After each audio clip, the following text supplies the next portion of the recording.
Shabbat Shalom. So we're going to begin today with the sort of your moral of the story moment, which is I have a teacher who I learned with at JTS actually, and also in Israel. His name is Dr. Walter Hertzberg. He's was a professor at JTS for many years, just retired. I took a class with him every semester that I could, and I TA'd for him the other semesters, basically, right? And he is where I learned all of my parshanut and everything. The Torah that I know is from him.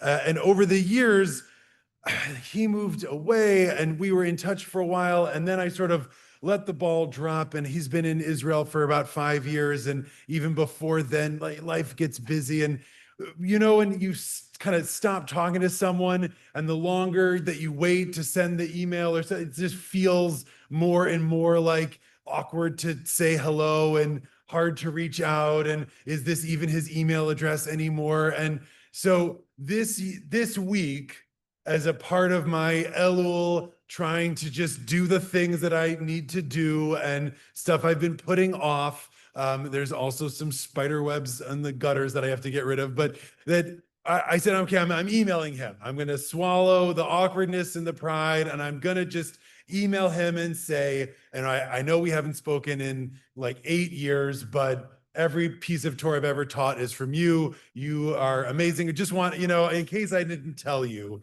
And so I wrote him, and he wrote back very sweetly, was sort of like, I wasn't sitting around waiting for your email, Ethan, but it's but the really great thing. So the moral of this story is, in this month of Elul, if there are people that you're supposed to reach out to that you haven't yet, do it, okay? Just send the email, send the text, make the phone call. It's important. Even if they're not waiting to hear from you, you'll feel better, and say the things that need to be said. And in this case, my reward was that as a part of his email back to me, he said, oh, by the way, I've been working on a few new Parsha lessons, right? Some things that you haven't seen before in all the years that we worked together, that I taught for him, that I write, and I've got some new source packets, and I have one on this week's Parsha. I'm attaching it to this email. So this, guys, this is like George R. R. Martin finishing Game of Thrones to me. All right. This is like a new sequel to Dune coming out. This is huge. And I thought that we could go over and unwrap this present together. I've already read it, don't worry. But I want to learn with you some of these sources that my teacher, Dr. Hertzberg, put together. So these are sources from him, which means they're going to be real good. But we're going to learn it the way that he would want us to do it, with some thinking and pairing and sharing and learning together. So we've got a little bit of time, friends. We're not going to take too much, don't worry, but take your Eitz Chaim Chumashim back out. Turn to, I believe it is 1135. Yeah, Len, go sit next to someone to learn with. Find a chavruta, and we're gonna take a little look at the end of our parsha. So what I want you to do is I want you to look at verse 13 through the end of the parsha. So that's page 1135 and 1136. Devarim chapter 25, verse 13 through to the end of the chapter, verse 19. So we're going to read through those. You are going to talk with your chevruta. If you don't know them, turn and say, hi, my name is Ethan. Shabbat Shalom. It's nice to meet you. If this is your first time here, just jump in with another group. That's totally fine. Everybody here is really friendly, I've been told. So the question that I have for you is, well, first of all, what questions do you have about these verses? But I'll give away, right, the main one that my teacher pointed out, which is actually I think it's even in the reading here, points out, is what does the second half have to do with the first half? It seems like you have a kind of huge non sequitur here from 13, 14, 15, 16 to 17, 18, 19. So the question is, what do these two chunks have to do with each other? Take a little bit of time. You take a minute, 36 seconds on this one, guys. Take a little bit of time, read through it. What questions do you have about these two chunks of text? Pericope is how Dr. Joseph told me to say that, these two chunks of text, and what do they have to do with one another? Is that clear? All right, ready, set, go.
All right, take another 36 seconds, then we'll go through it together.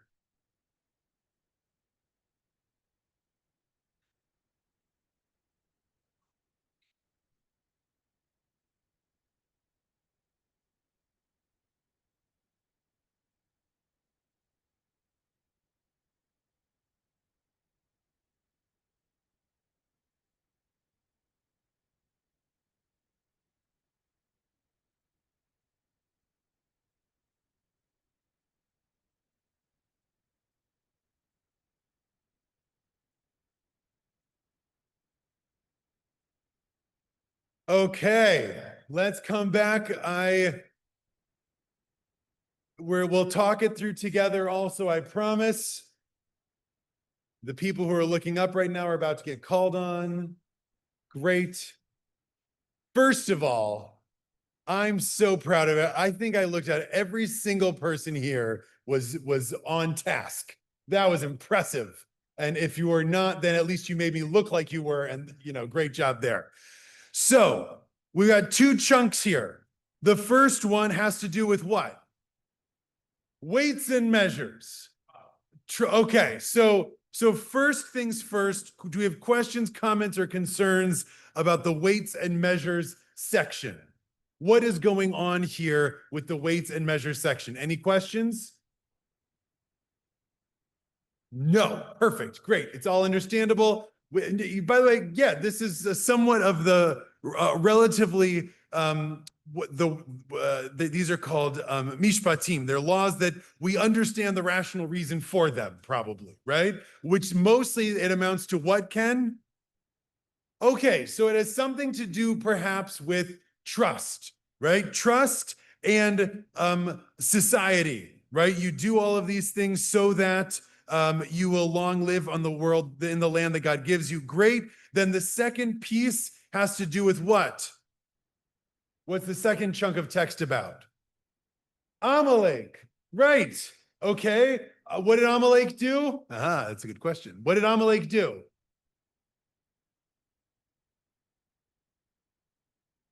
Great. So Amalek did he went after the what famished and the weary, according to this translation, right? The new JPS, right? He surprised us. He whatever Amalek did, it wasn't good. And we know that it's not good, not only because it sounds bad, but also because God tells us to never forget to blot out the name of Amalek, right? Which God seems like that makes, that's a pretty big deal. Kazan, yes. No what? No, okay. So the Chazan is already getting at the big question here. What do these two things have to do with one another? Right? Why would the Torah jump from you shall have honest weights and measures to remember what Amalek did to you on your journey? Right? Because it does not seem like there's any narrative reason for why they would have to come one after the other. This isn't like chronological, historical, like, oh, and then it happened. So why are you telling us about this right now? So the Chazan and Ken, apparently staff go first here at Bethel, right, say that it is about trust, right? That one is sort of how we should be trustworthy, and one is about know whom not to trust in Amalek. Did other people have thoughts on what these two chunks of text have to do with one another that they would like to share right now? Please, Professor.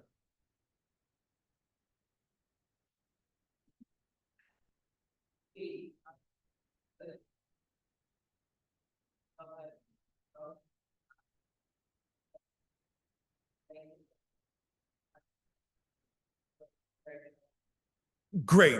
So I'm going to repeat that out loud for you because I'm much louder and I'm mic'd. But so the thing that they have in common is part of it is trust, but part of it is about vulnerability.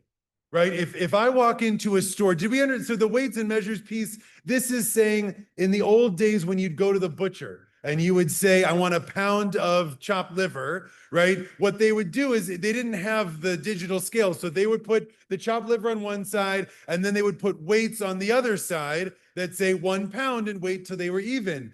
But if they like hollowed out that weight a little or shaved it off, then they could get away with selling you 3/4 of a pound of chopped liver with a 1 pound weight. And it was okay, right? That's what we're talking about. And that is about vulnerability.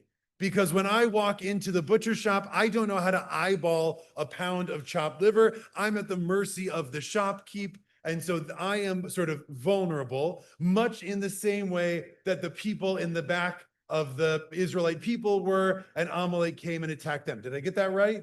Okay, great.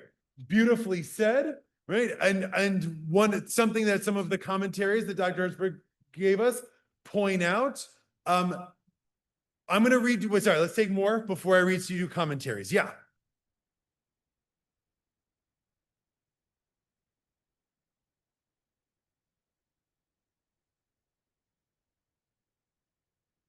Okay.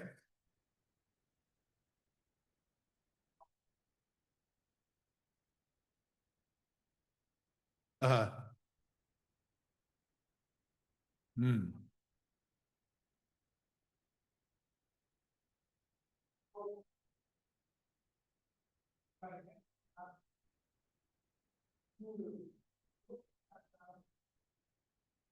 Okay.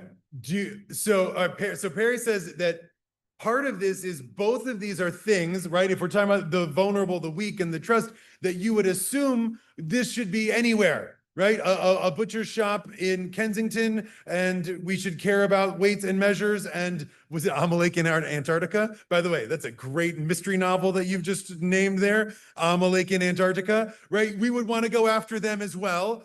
But in both these cases, it's tied to the land.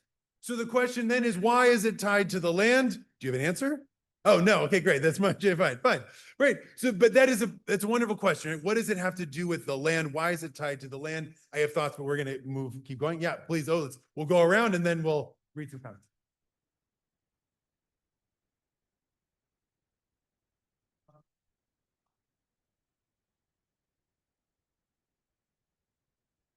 Great.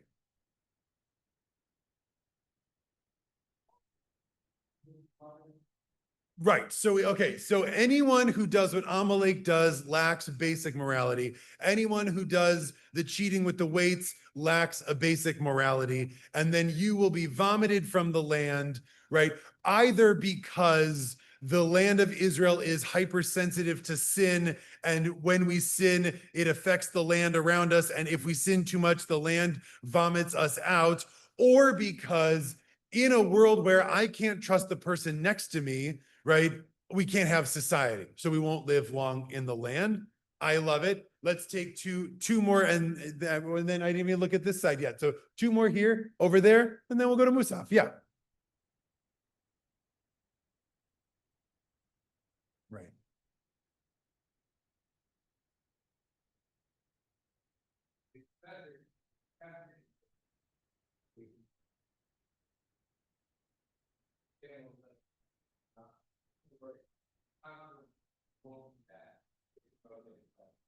Great. Right. Fear of God in this sense stands in some ways for the idea of morality, perhaps, and that's a whole other conversation, but it is the thing that keeps me on the straight and narrow, even in a moment when I might be able to get away with it. Right? Because no one really knows if my weights are a little bit off, if I saw the white flag before I attacked or whatever it is, right? And so the fear of God is the connector because it's the thing that keeps us honest when other mechanisms aren't available. Nice. Yeah.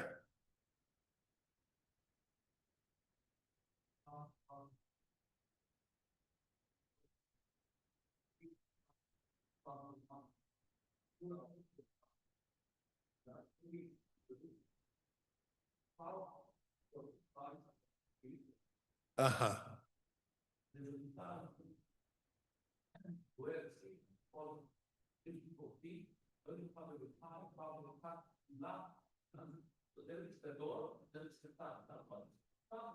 Yeah.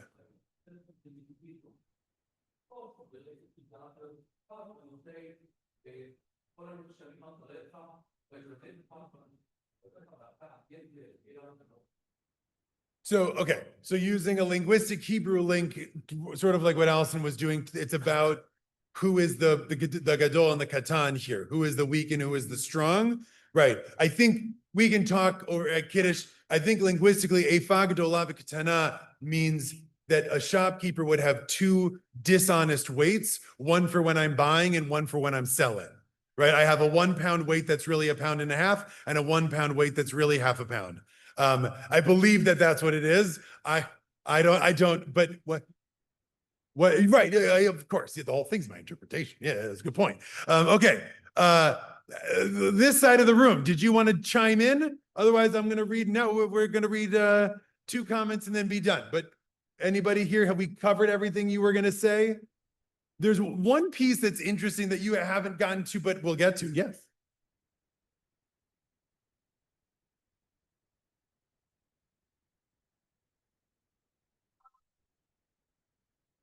Oh, under the wire. She gets it. That's exactly what I was going to say. Okay. All right. Cynthia, please. Right. So the commentary here plus Rashi, right, say what do these things have to do with one another? That it's actually a midah keneged midah, a measure for measure punishment. The question then that the super commentaries on Rashi disagree on is who's the example and who is the punishment, right? So is it that the Israelites used bad measures, they were being cheating in business, and therefore Amalek came and attacked them in an unfair way? Or what would this is just for fun, and what would the other read be? So perhaps, so if we're saying, do we understand this measure for measure means if you don't follow honest weights and fear God and have morality, then the person who attacks you, you're going to be attacked by an enemy who doesn't fear morality as well. So one read is we are the victims here or the perpetrators. We are the ones that didn't have honest weights and measures. Therefore, we were attacked with immorality by Amalek. There's another read that a later Rabbi Gur Aryeh brings in, which is it might be Amalek attacks without morality, And because of how horrible Amalek was, what's Amalek's punishment? Ilan, you read it. What are we going to do to Amalek? Right. We blot out your memory, right? We're actually the retribution, right? That God tells us to do in the Torah. Right? It depends on how you read it, which is actually a fascinating way to look at it. And the last commentary that I'm going to leave you with, because this discussion was amazing, and you'll have to talk to me about other things that Professor Hertzberg brought us. But he also, I think it was Allison, about who's going after who, what does Amalek do? He does the like bring 6 different English translations and you can pick on like who picks out what. Okay, fun and kiddish, you'll come find me. But one of the things that Gur Ari actually continues on is weights and measures in business, he says, is a thing that without which society couldn't function. And don't think, I'm sorry, it wasn't Gur Ari, it was the Netziv, excuse me, there was the Netziv. He says, don't think that this is about the people in the land of Israel. They didn't have weights and measures. They were slaves who had just gotten out of Egypt. They were just trying to get to the promised land. They were eating manna because they didn't have food, right? They weren't walking around selling pounds of things to each other. This is not about them. This is about us. And if we don't observe weights and measures and honesty and scrupulousness in our business, right, then we can't expect people to be honest with us. And then morality as we know it will collapse. And I think that this is a great Elul message. As we think about our actions, I know I have, and I won't go in, but we have the things that in our world without which society is going to collapse. I'll give you an example.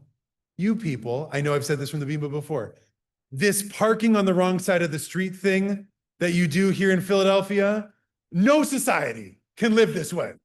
I can't understand it. Do you know what I'm talking about? Yeah, you just know I'm going to park over here, so I'll curve to the left and I'll park going the wrong way. I don't know how you people live. I don't know how you've made it this far. I don't know how you're going further from this, right? That is for me a thing without which we will not have a functioning society. Shabbat shalom. Okay, so for all, apparently I care much more about that than I thought. But for people here, I want us to just take 1 second and actually we're gonna do really 18 seconds, turn to the person next to you. As you think about the rules that we have to follow from the Torah, for morality in our life, what are the ones that might seem simple, but without which we don't have society? Right? What are those laws that are about fearing God? Because you might get away with it, but if you believe in God, you believe in society, if you believe in living in a righteous and moral way, right, we have to do it, even though you could get away with it. What's one of those examples for you of a thing that we all as a society have to do? Take 18 seconds. We're not going to share afterwards, so you can say whatever you want to the person next to you. Ready, set, go.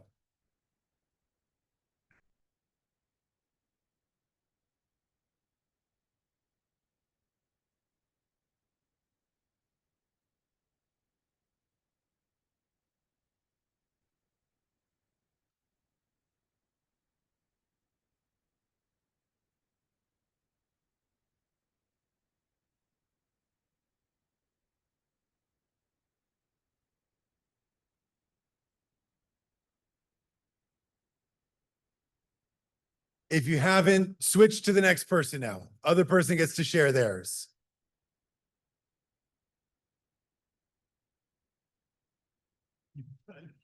You both agreed. You were like, yeah.